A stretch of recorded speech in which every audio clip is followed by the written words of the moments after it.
The darkness inside the cabin wasn't merely the absence of light. It was an entity. It was thick, heavy, carrying the scent of rotting wood, old tallow, and the sharp metallic tang of fresh blood that hadn't yet dried. Fever.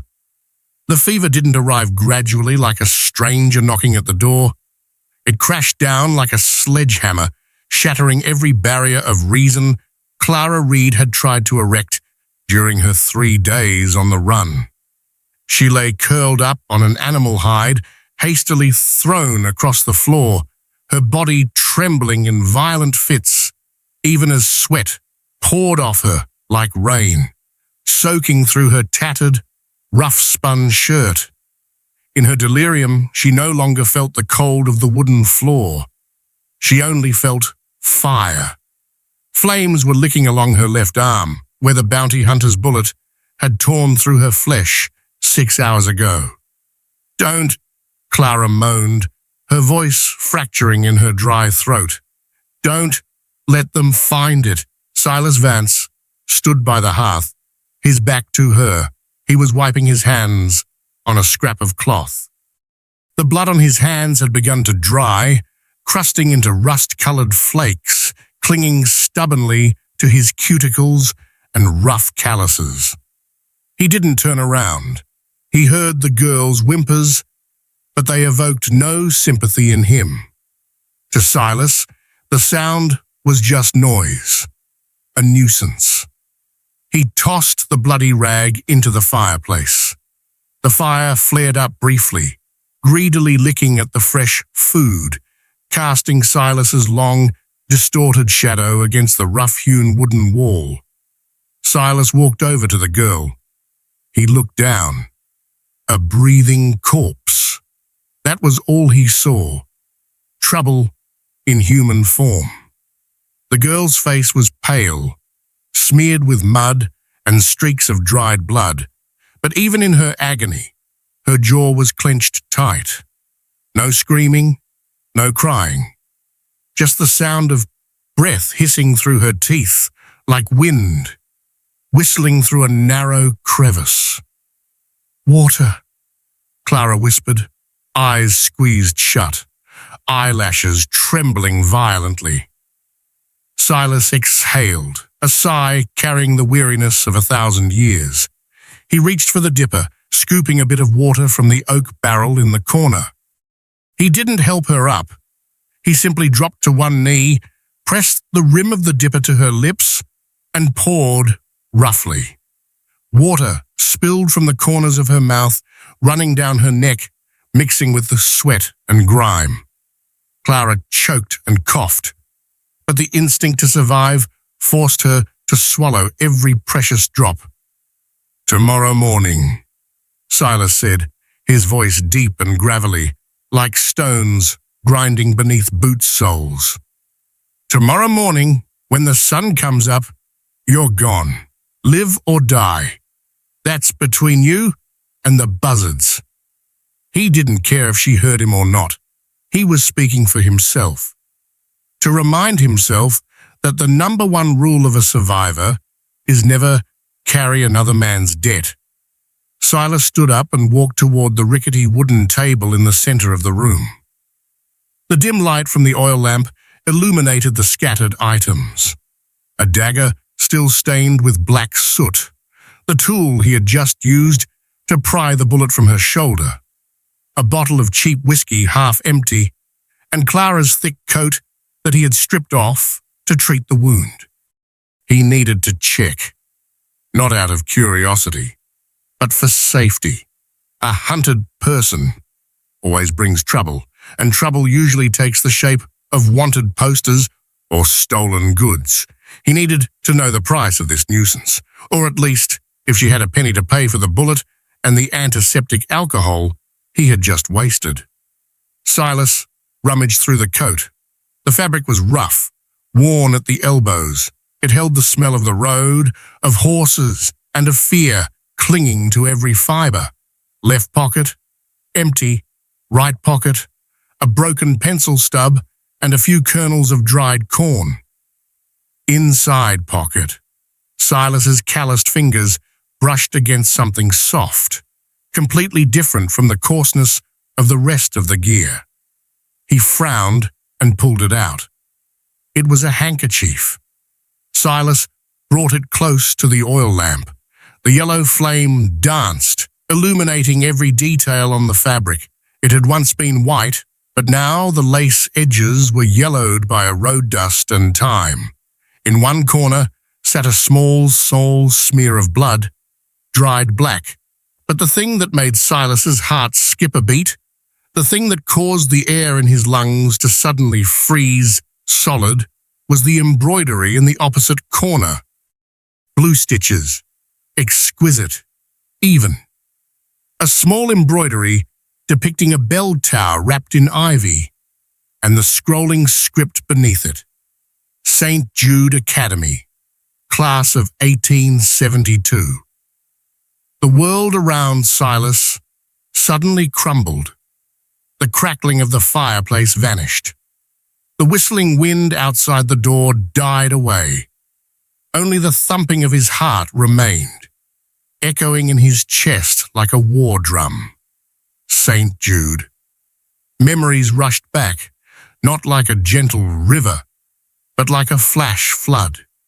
He saw that morning again, sunlight pouring down like honey onto the porch. He saw his daughter Sarah, in her blue uniform dress, spinning in a circle before him.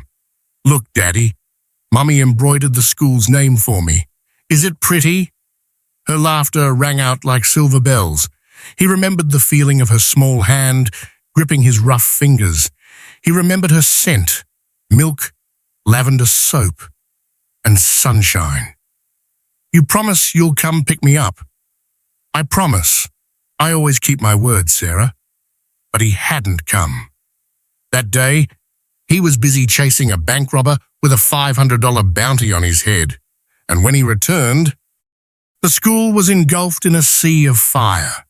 Black columns of smoke rose to the heavens, like the fingers of the devil choking out his hope.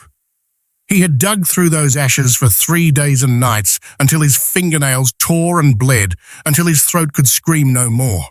He found nothing, not a single bone, only ash and eternal silence.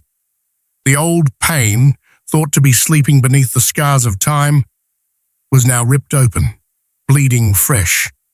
Silas clenched the handkerchief in his fist. His knuckles turned white. The soft fabric was crushed in an uncontrollable tremor. He stared at Clara. His eyes changed. The cold indifference of a bounty hunter vanished, replaced by confusion, pain, and something akin to madness. Why did she have it? Who was she? A teacher? A survivor? Or just someone who coincidentally picked up the relic of a ghost? Clara groaned in pain in her sleep, turning over, revealing her sweat-slicked face in the lamplight. In that moment, Silas didn't see a stranger. He saw a lead, a fragile thread connecting him to a past he thought was lost forever. He slowly unclenched his hand. He smoothed the handkerchief, folded it carefully, cherishing it as if it were a holy relic, then tucked it into his breast pocket, right against his racing heart. He turned to look at the fireplace. The fire was dying. Silas bent down, picked up 2 large logs, and threw them in. The flames roared back to life, chasing away the cold that was creeping into his marrow. He dragged the old wooden chair closer to where Clara lay, placed his Winchester across his lap, and sat down. His eyes stayed wide open in the darkness, staring fixedly at the front door. Tonight, death would not be allowed to step through that door. Not for this girl, but for the handkerchief resting in his pocket. Dawn arrived, bringing no hope. It brought the grey colour of lead and the bitter taste of road dust. The early morning wind on the high plateau swept through the dry grass, creating a rustling sound, like the whispers of lost souls. Mist drifted aimlessly around Silas's isolated cabin, turning it into a lonely island in a wild ocean. Silas hadn't slept a wink. He stepped out onto the porch, inhaling a deep breath of the freezing air. The smell of mist, damp earth, and the pungent scent of pine resin rushed into his nose, sobering him up a little. Woof! A wet snout nuzzled his hand. Buster, the old bobtailed dog, fur grizzled grey, with one torn ear, the souvenir of a fight with a wolf years ago. He had been Silas's only friend for the past 3 years. He didn't ask about the past, didn't judge the present. He only needed a bone and a pat on the head. Silas bent down, scratching gently behind the animal's ear. Buster half closed his eyes in enjoyment, his stump of a tail wagging furiously. "Hungry yet, you old geezer?" Silas mumbled, his voice rarely holding such warmth. The dog barked softly in response, then suddenly he froze. His ears pricked up, the hackles on his neck stood on end. Buster turned his head toward the trail leading up the hill, baring his teeth, a low growl rumbling deep in his throat. Silas straightened up. His instincts, honed over hundreds of gunfights, triggered instantly. He heard nothing, but he trusted the dog more than his own ears. He took a step back, his right hand drifting casually to the holster at his hip, clicking off the safety strap of his Colt Navy. His left hand reached for the Winchester rifle leaning by the door. A minute passed in suffocating silence. Then the sound arrived. Hoofbeats, not one, but many. So many. They were rapid, heavy, grinding gravel, echoing from the canyon like distant thunder. Dust began to rise on the horizon, swirling like an earth dragon. 5 riders. Leading them was a massive man on a tall black horse. He wore a duster coat that reached his heels, a wide-brimmed cowboy hat shading half his face, but unable to hide the thick moustache and the arrogant, menacing grin. On his chest, a silver star reflected the morning sun, gleaming ironically. Sheriff Boyd. The right hand of Elias Thorne. The man who administered justice with a fist and a noose. Boyd was famous in these parts, not for solving crimes, but for his ability to turn murders into accidents and innocent men into wanted criminals. The group halted in Silas's yard, about 10 meters away. Dust billowed. The smell of horse sweat and leather was overpowering. Boyd spat a glob of brown tobacco juice onto the ground, wiping his mouth with a hairy backhand. He squinted at Silas, his voice booming like thunder in an empty barrel. "Vance, I know you're there. Don't play hide and seek with me." Silas stepped out from the shadow of the porch roof. He stood in the middle of the yard, legs spread shoulder-width apart, his stance as solid as an ancient tree rooted in rock. His face was stoic, betraying no emotion. "This is private property, Boyd," Silas said, his voice terrifyingly calm. "You and your hounds are trespassing." Boyd laughed loud, a dry, brittle laugh that scared the birds out of the nearby oak tree. "Property? You call this pigsty property?" He tilted his head, his eyes sharp as razors, scanning the house. "I heard you have a guest, a wounded sparrow. Bring her out, Vance. I'll let you go back to gnawing on your damn misery in peace, I promise." I have no guests," Silas replied, his hand never leaving the grip of his gun. "Just me and the dog. Get lost." Boyd clicked his tongue, shaking his head in mock disappointment. "You're always so difficult, Silas. That's why your wife and child—" He let the sentence hang. A vile provocation. Silas's jaw muscles bunched. An undercurrent of rage surged in his eyes, but he suppressed it. He knew what Boyd wanted. He wanted him to lose his cool. "I'm saying it one last time," Boyd growled, the smile vanishing. "You have 3 seconds." Buster, sensing the threat from the stranger, lunged forward. He barked fiercely, baring his fangs to protect his master. A brave act, and a stupid one. "Too loud," Boyd muttered. He drew his gun lightning fast, not aiming at Silas. Bang! The shot tore through the quiet morning. Buster didn't even have time to yelp. The .45 caliber bullet punched through the animal's chest, knocking him backward like a torn rag doll. He hit the ground with a thud, twitched twice, and lay still. Bright red blood pooled on the dusty earth. Time seemed to freeze. Silas looked at the dog's body. His only friend. The only creature in this world that asked nothing of him but his presence. Dead. Boyd blew gently on the smoking barrel, smirking to reveal his gums. "That was a warning ticket. The dog's dead. Next is—" He never finished that sentence. Click. The safety on the Winchester clicked off. Small. Cold. But in this deadly silence, it rang out like a death knell. Silas didn't scream. He didn't curse. The anger inside him didn't explode outward like fire. It went cold, freezing into ice. His eyes went dark, becoming 2 deep black pits, swallowing all light. He gave a slight nod, almost invisible, toward the thick elephant grass to their left, where 2 of Boyd's henchmen were sneaking toward the house. "Go! Drag them out," Boyd ordered, not realizing the Reaper was standing right behind him. The 2 bounty hunters jumped off their horses, rushing toward the cabin. They chose the shortcut through the tall grass to ambush Silas. Mistake. Fatal mistake. Thunk! The sound of metal biting into bone rang out, dry and horrifying. Crack!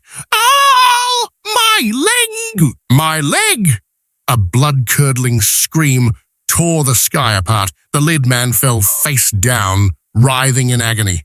A bear trap, large, heavy, rusted, had clamped shut on his right leg, crushing the tibia. The sharp iron teeth were buried deep in the flesh, blood spraying violently. That trap had lain silent, under the dry leaves all winter, waiting for a wolf or a bear. But today, it tasted human blood. The second man, right behind him, froze, his face drained of blood, looking in panic at his screaming partner. He started to turn to run. Bang! The bullet from Silas's Winchester flew, absolute precision. It went through the second man's forehead, leaving a neat little hole. He fell backward, eyes still wide in astonishment. Bang! The second bullet. This one was for the man in the trap. The screaming stopped. A mercy. Silas didn't like torture, he only liked efficiency. On horseback, Boyd and the remaining 2 were stunned. Everything happened too fast. Less than 5 seconds. 2 bodies. Boyd roared, fumbling for his pistol to fire back, but his horse, panicked by the smell of blood and the gunfire, bucked violently. Silas racked the lever. The clack-clack of the rifle was rhythmic, deadly. He didn't aim at Boyd, he aimed at the henchman to his left. Bang! The henchman took the bullet in the chest, flying out of the saddle, hitting the ground like a sack of potatoes. 4 bodies in 10 seconds. The air was thick, with the acrid smell of gunpowder, the metallic scent of blood, and the stench of fear. Only Boyd remained, along with a kid, maybe 18 or 19, trembling uncontrollably, face pale as a sheet, the gun in his hand, threatening to drop. Silas lowered the barrel slightly. He took 2 steps forward. His boots, hitting the ground, sounded like a hammer driving nails into a coffin. He looked straight into the kid's eyes. His gaze held no hatred, only the cold warning of an apex predator. "You," Silas said, his voice low and murky. The kid jumped, nearly falling off his horse. "Go back and tell Thorn," Silas continued, every word spaced out slowly, clearly. "Don't send dogs to a tiger's den. Next time he wants to kill me, tell him to drag his own carcass up here." Boyd wrestled the reins of his rearing horse, his face red with rage and humiliation. He looked at Silas, then at the 4 bodies of his men scattered across the yard. He knew he had lost, at least for today. Silas Vance wasn't the washed-up old man he thought. He was a hibernating demon that had just been woken up. "You'll regret this, Vance," Boyd hissed through his teeth, a shaking hand pointing at Silas's face. "I'll be back, and next time I'm bringing an army to level this trash heap." "I'll be waiting," Silas replied curtly. Boyd turned his horse, kicking hard into its flanks. He and the kid galloped away, leaving behind a cloud of dust and their dead brothers. They ran like dog thieves caught in the act. The sun was high now, casting a harsh light on the yard filled with death. The silence returned, but it was a heavy, suffocating silence. Silas didn't rest. He propped the gun against a tree, went into the shed, and brought out a shovel. He began to dig, not for the bounty hunters. Their bodies would be thrown into the canyon for the wolves later. He dug a hole under the old oak tree where Buster used to nap. Scrape, scrape. The sound of the shovel scooping earth was steady, monotonous. The ground here was dry, full of rocks, making every shovel thrust a struggle. Sweat soaked Silas's shirt, but he didn't stop. His muscles tensed, pouring all his pain and anger into the earth. He spread an old tattered blanket at the bottom of the hole. He picked Buster up. The animal's body had begun to stiffen, heavy in his arms. He placed him in the hole, stroked the blood-stained fur one last time, and began to fill it in. Creak. The wooden door of the house opened. Silas didn't turn around. He knew who it was. Clara stood leaning against the doorframe. She had wrapped the wool blanket around herself, her face still waxy pale, lips dry and cracked. The fever had broken, but her legs still trembled, ready to give way at any moment. She had to grip the wood frame with both hands to keep her balance.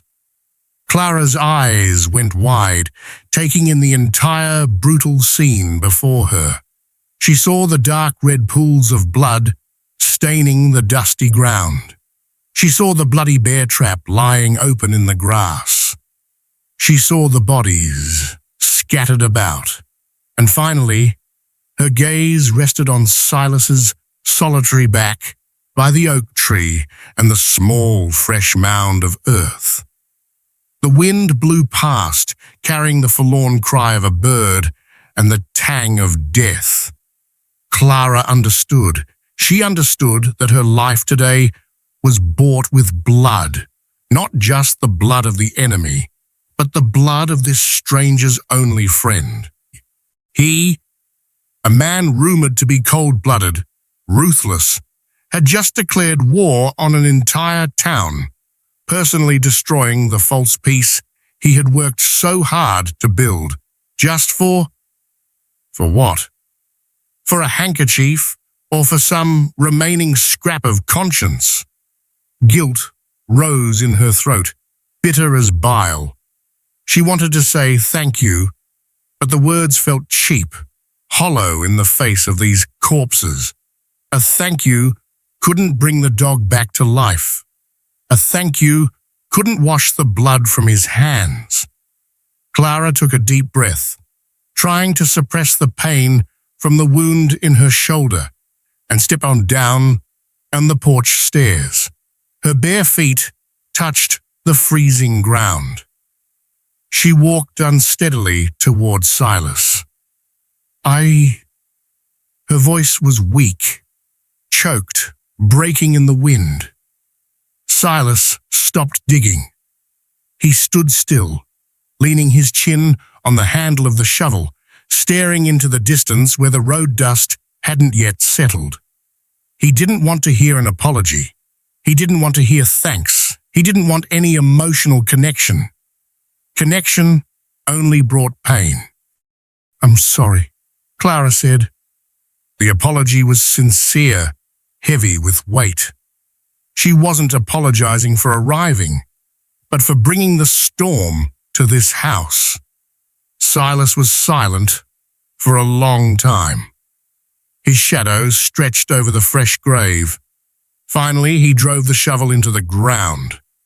The sound was dry, decisive, like a period at the end of a sentence for his old life. He turned to look at Clara. His eyes were dark, deep, containing storms she couldn't yet fully understand. "Go inside," Silas said, his voice low and cold, but no longer dismissive. Blood attracts flies. He walked past her, heading toward the vase to begin his dirty clean-up work. Clara stood there, watching his retreating back, then looked down at Buster's grave. She knew, from this moment on, her fate and this man's were tied together by blood and secrets, and the real war was only just beginning. Devil's Throat. Canyon welcomed no one. It was a jagged, ugly scar slashing across the face of the Texas wasteland. Sheer red sandstone cliffs rose hundreds of feet, choking the sky into a breathtakingly narrow ribbon of blue. Here, darkness arrived early, and light departed in a hurry, leaving behind a bone-chilling cold that seeped into every crevice of the rock. The sound of hooves striking hard stone. Clop, clop, clop. Steady, emotionless. Silas Vance urged his old black gelding deeper into the belly of the canyon. He didn't turn his head. He didn't need to look to know the vultures were circling in the sky behind them, marking the location of the cabin, which was now nothing more than a tomb for the dead. Clara Reed sat behind him, her arms wrapped around Silas's waist, clinging tightly to his rough leather coat. She didn't dare let go. The fever still simmered inside her like embers beneath ash, and every step the horse took sent a jolt of agonizing pain through the wound in her shoulder. But she didn't complain. She bit her lip until it bled, swallowing every whimper. She knew this man had no patience for weakness. "Where are we going?" Clara asked, her voice raspy, fracturing amidst the wind howling through the rocky fissures. "To where they can't find us," Silas replied curtly. He didn't slow down. Devil's Throat was a labyrinth for outlaws. Only opium smugglers and veteran bounty hunters like Silas knew how to find the hidden caves or the underground springs within this red rock stomach. They rode until the sun completely disappeared behind the canyon walls, dyeing the gorge in the deep purple of twilight. The air cooled rapidly.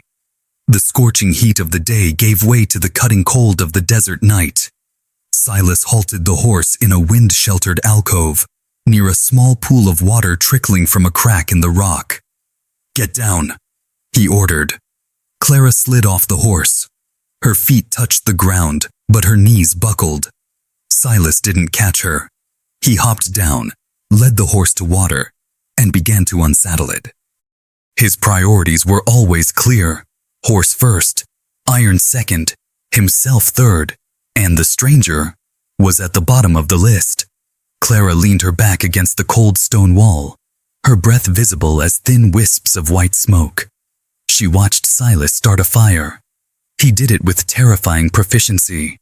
A bit of tinder, a few dry branches, a spark from a flint. Strike. The fire roared to life, dancing in his dark eyes. The firelight illuminated Silas's face. The deep lines etched around his eyes, the faint scar running along his temple, and the stubble speckled with gray. He looked like the canyon itself, harsh, taciturn, and full of old wounds.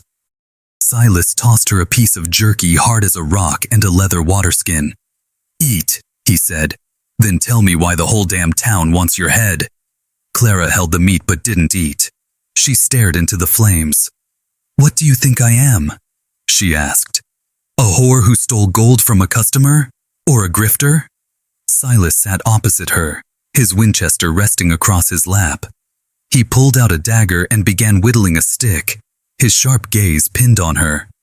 Boyd doesn't mobilize a whole squad of bounty hunters for a few loose gold coins. And Elias Thorne, that self-righteous mayor, he never gets his hands dirty unless there's a massive profit involved. What did you take from him, schoolteacher? "I didn't take anything," Clara said, her voice hardening. Her eyes, usually evasive, now looked straight at Silas. In those eyes, Silas saw something solid, the granite he had felt when he dug the bullet out of her. "I just kept what they wanted to bury." Silas stopped whittling. "Speak plain English." Clara took a deep breath. She reached inside her inner shirt, where she had kept something pressed tight against her throughout the journey. She pulled out a notebook. It wasn't a dossier or a land deed. It was a small black leather notebook, the kind traveling doctors used to record patient history. The leather cover was worn and tattered, one corner scorched by fire and stained with dark smears. Perhaps ink, perhaps dried blood. She tossed the notebook across the fire. It landed with a thud right at Silas's feet. "Open it," Clara said. "Page 42. Read it out loud." Silas looked at the notebook, then at Clara. He stabbed the knife into the ground and picked up the book. It was heavier than he expected, heavy with the scent of secrets. He flipped through the yellowed pages, neat handwriting in black ink recording dates and symptoms. May 12th, patient Thomas, age 7, high fever, vomiting, green rash. May 14th, patient deceased, cause, unidentified respiratory failure. May 20, the 3 Miller children. Similar symptoms. Well, water smells strange. Silas frowned. He flipped faster. "What is this?" he asked. "It's the diary of Dr. Henry, the only man in that town who dared to ask questions," Clara said, her voice beginning to tremble with anger. Thorne wanted to buy the land from the Indian settlement and the small farms along the creek, but they wouldn't sell. The land is their life. So Thorne found another way. He poisoned the water, Silas concluded. It wasn't a question. It was disgust. In the West, shooting a man was common business, but poisoning water, the only source of life in the desert, was the work of the devil. "Arsenic," Clara whispered. He had men dump arsenic into the underground wells and the headwaters of the creek. Small doses, enough to make the livestock die off slowly, enough to make the children sickly. He wanted them afraid, wanted them to believe the land was cursed, so they would sell cheap and leave. Silas felt a chill run down his spine. He knew Thorne was a greedy man, but he didn't think he was cruel enough to kill children to steal land. "Dr. Henry found out?" Silas asked. "He tested the water. He was planning to send a report to the state governor," Clara continued, tears welling up, though she refused to let them fall. "But last week, his clinic caught fire. He and his family all died in that blaze. Sheriff Boyd said it was a kerosene lamp accident. And you?" "I was the one helping him organize his files. I went there, right before the fire started. I found this notebook hidden under the floorboards. I ran, and they've been chasing me ever since." Silas fell silent. The crackling of the fire sounded like slow-motion gunshots. This story was enough to explain why Boyd was hunting her so ruthlessly. This notebook was a death sentence for Thorne's political career. If it got out, Thorne would hang before sunset. "You told me to read page 42, Silas suddenly remembered. He flipped to the page. The paper was crumpled, Dr. Henry's handwriting becoming scribbled and frantic, as if he were writing in a panic. November 2nd, 1872. Location, St. Jude Academy. Tested cistern water source after 15 students were admitted for emergency care. Result: arsenic levels 50 times higher than allowable limits. This is not natural. This is intentional. Silas's hand froze. Time stopped. The space around him, the canyon, the fire, Clara. Everything dissolved. Only those words remained. St. Jude Academy, year 1872. Keep reading. Clara's voice rang out, but it sounded like an echo from another world. Read the list of the first victims. Silas's eyes slid down the page. A list of names. Innocent names. And on the third line, the name appeared, stabbing into his heart like a poison-tipped knife. Sarah Vance, age 8. Symptoms: seizures, heart failure. Time of death: 4 p.m. Note: the school reported death by fire to conceal the epidemic. The fire was started after the children were already dead. Thud. The notebook fell from Silas's hand. He sat motionless for 3 years. 3 long years. He had lived with the belief that his daughter died in an accident, a tragic, unavoidable fire. He had tormented himself for not arriving in time to pick her up. He had thought Sarah died from smoke, from fire, a painful but quick death. But no, the truth was 1,000 times more brutal. She had been poisoned. She had drunk that tainted water. She had suffered, vomited, convulsed in fear without her father by her side, and then they burned the school. They burned her body to destroy the evidence, to cover up their sickening crime in order to protect their filthy land deals. They turned his daughter into ash, not by accident, but by cold calculation. A strange sound escaped Silas's chest. It wasn't a cry. It was like the low growl of a mortally wounded beast, backed into a corner. His breathing was ragged, broken. His hands gripped his thighs, fingernails digging deep into the flesh through his rough trousers. Clara looked at him, frightened. She had never seen a human being crumble in this way. No noise, no screaming. Silas was collapsing from the inside. His silence was more terrifying than any rage. His eyes, usually dark, were now bloodshot, veined with the red streaks of madness. "Do you see?" Clara asked softly, her voice trembling. "Your daughter, Sarah, she was a student there too." Silas slowly raised his head. His face had hardened. The lines of pain and torment vanished, replaced by a look of emptiness that was bone-chilling. It was the face of a statue carved from volcanic rock, cold, hard, and containing destruction within. He picked up the notebook. This time, he didn't throw it away. He brushed the dirt off the leather cover, then carefully tucked it into his inside pocket, placing it right next to the handkerchief embroidered with the name St. Jude. 2 relics, one of love, one of hate. Now they lay side by side against his heart, feeding a new flame. Silas stood up. He walked over to the horse, checked his gun belt, and fully loaded the cylinder of his Colt.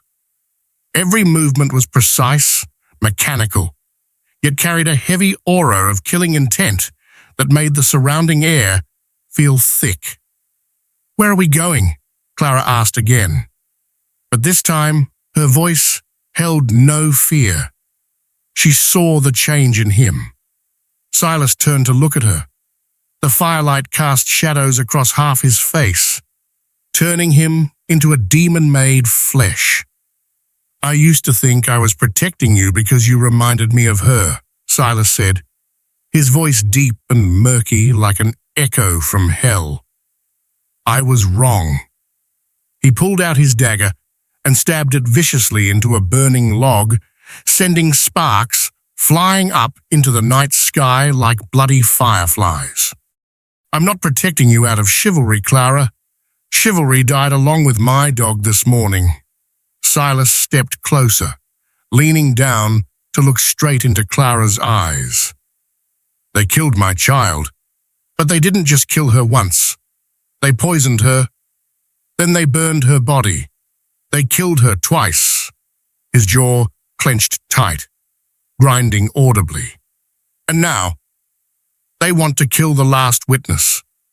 He held out his hand to Clara.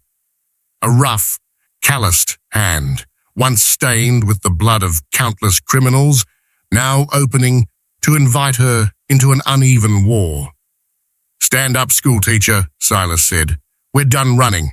"So what do we do?" Clara grasped his hand, letting him pull her to her feet. Silas looked toward the mouth of the canyon, where pitch-black darkness was swallowing the road back to town. "We're going back. We're taking this notebook back, and I'm going to make Elias Thorne read every single word of it before I put the last bullet in his throat." The wind in the canyon suddenly shrieked, like the wailing of dozens of wronged children echoing from the grave. Silas Vance died tonight. Only the ghost remained, the executioner bearing a verdict of blood and fire. The old pine forest west of the canyon slumbered in cold darkness. The towering tree trunks stood like pillars propping up the heavens, their dense canopies weaving together to obscure the slender crescent moon. The air was thick with the scent of pine pitch and damp mist. But that peace was merely a fragile shell before the storm. Silas Vance woke before the first sound could reach ordinary ears. The instinct of a predator had saved his life countless times in the past, and tonight was no exception. The smell of burning, not the smell of a kitchen hearth, but the pungent tang of kerosene and incinerated green wood. He bolted up, kicking Clara's foot where she lay, curled up beside the dying embers of their campfire. "Get up!" Silas hissed, his voice low but sharp as a razor. "They're here." Clara jolted awake, her eyes wide with panic. "What? Where?" "Smell it," Silas said curtly, grabbing his Winchester and his pack. Clara took a breath. The acrid stench of heavy smoke rushed into her nose, making her choke. In the distance, upwind, an orange streak was spreading, staining the pitch-black horizon red. The crackling pop of dry branches began to echo, growing louder by the second, sounding like the marching footsteps of 1,000 fire demons. "They're torching the forest," Silas assessed, his face hardening under the flickering light of the approaching blaze. "Thorne doesn't want to take us alive. He wants to roast us like rats." "What do we do?" Clara asked, her voice trembling. She looked around. The darkness of the forest suddenly felt menacing. "Run," Silas replied, grabbing her hand and yanking hard. "Toward the cliffs. It's the only way out." They dove into the night, racing against death. The fire behind them wasn't a natural blaze. It was fueled by kerosene and hatred. It spread with irrational speed, swallowing dry brush, licking up the trunks of old pines, turning them into giant torches in the blink of an eye. The heat breathed down their necks, searing like red-hot iron against flesh. The shooting started. Bang! Zing! A bullet tore through the wind, slamming into a tree trunk right next to Clara's head, sending sharp splinters of bark flying. "Get low," Silas shouted, shoving her headlong into a dense fern thicket. Through the thick smoke behind them, figures on horseback emerged. They wore improvised gas masks made of wet rags, wielding rifles and torches.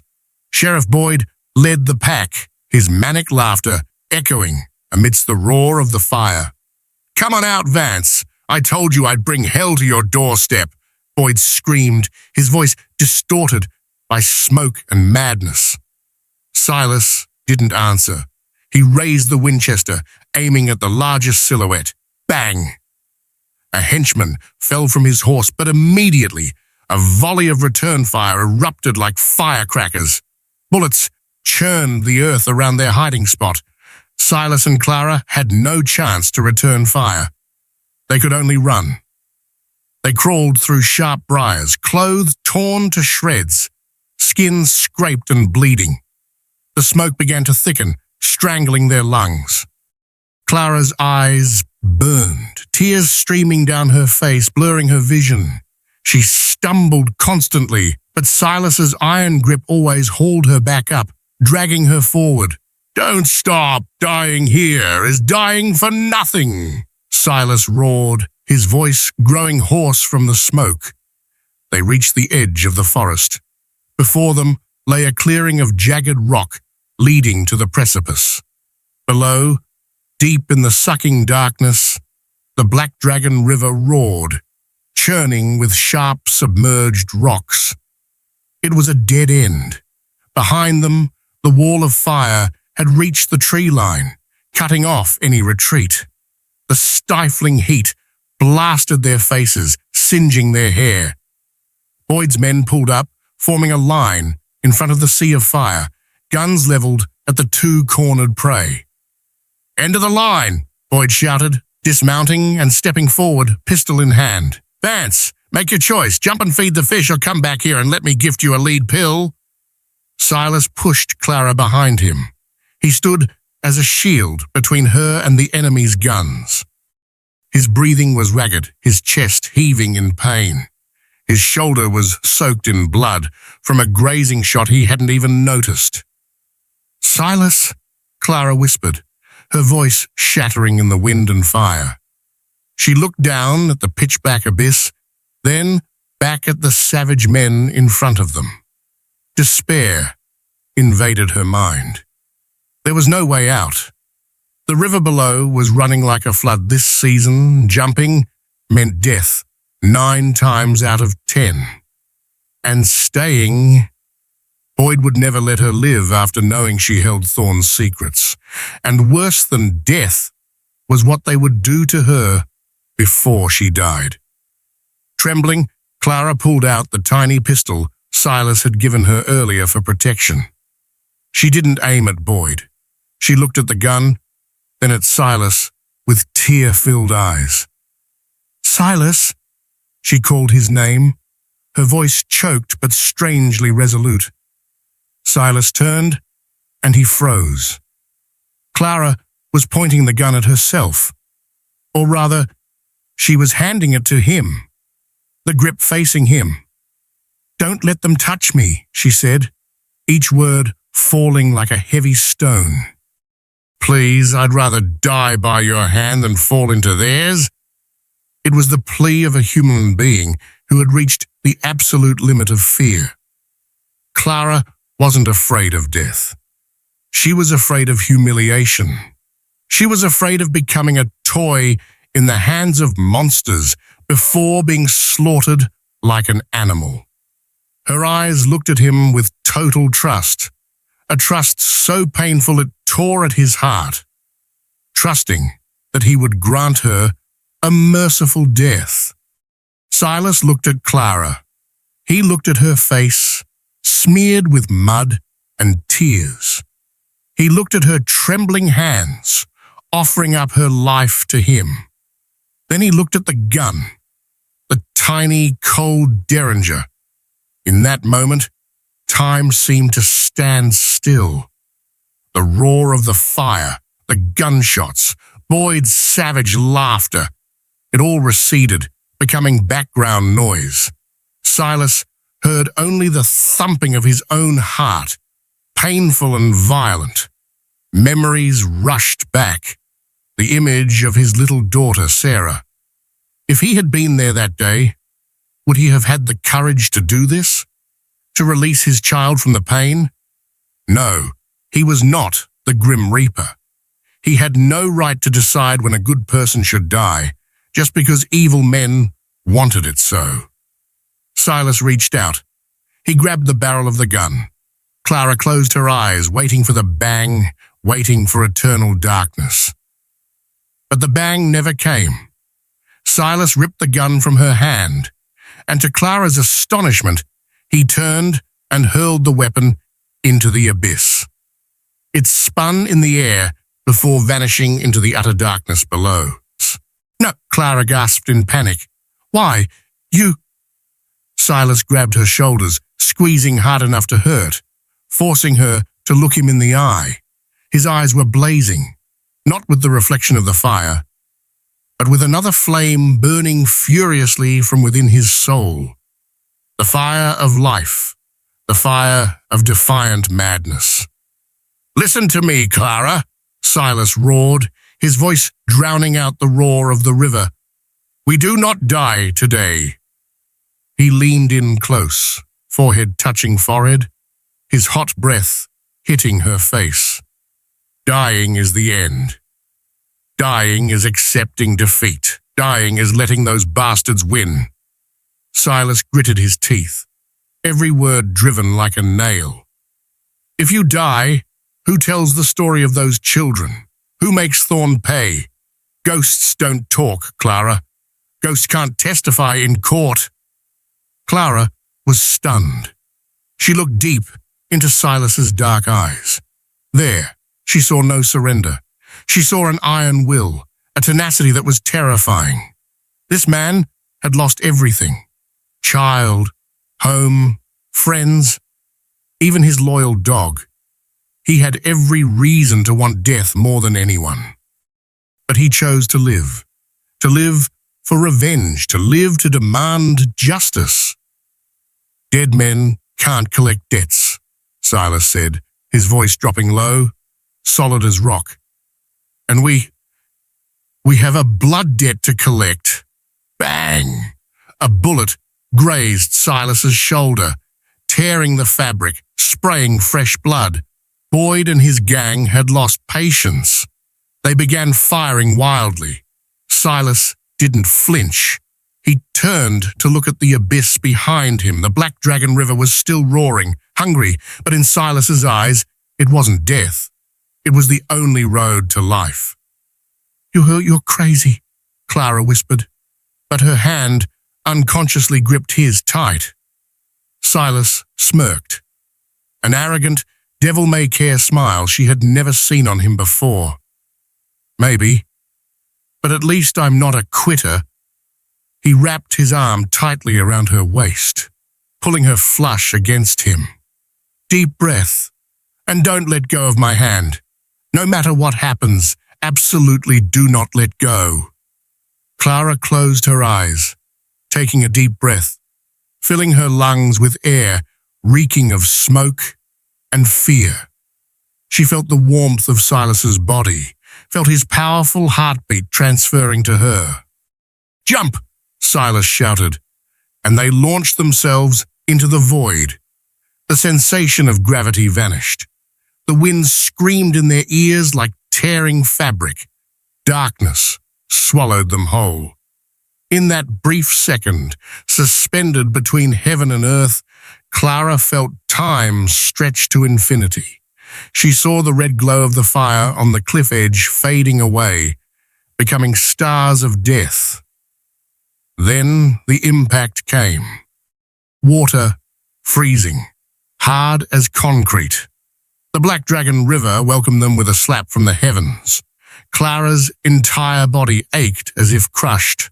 Cold water rushed into her nose and mouth, choking her breath. The violent current swept them away like dry leaves. Silas held tight to her hand. He struggled in the murky water, trying to keep their heads above the surface. But the river was too strong. Sharp submerged rocks hid beneath the water like knives, slashing their skin, tearing their clothes. Silas slammed hard into a rock. He felt a rib crack. The pain piercing his lungs almost made him let go of Clara.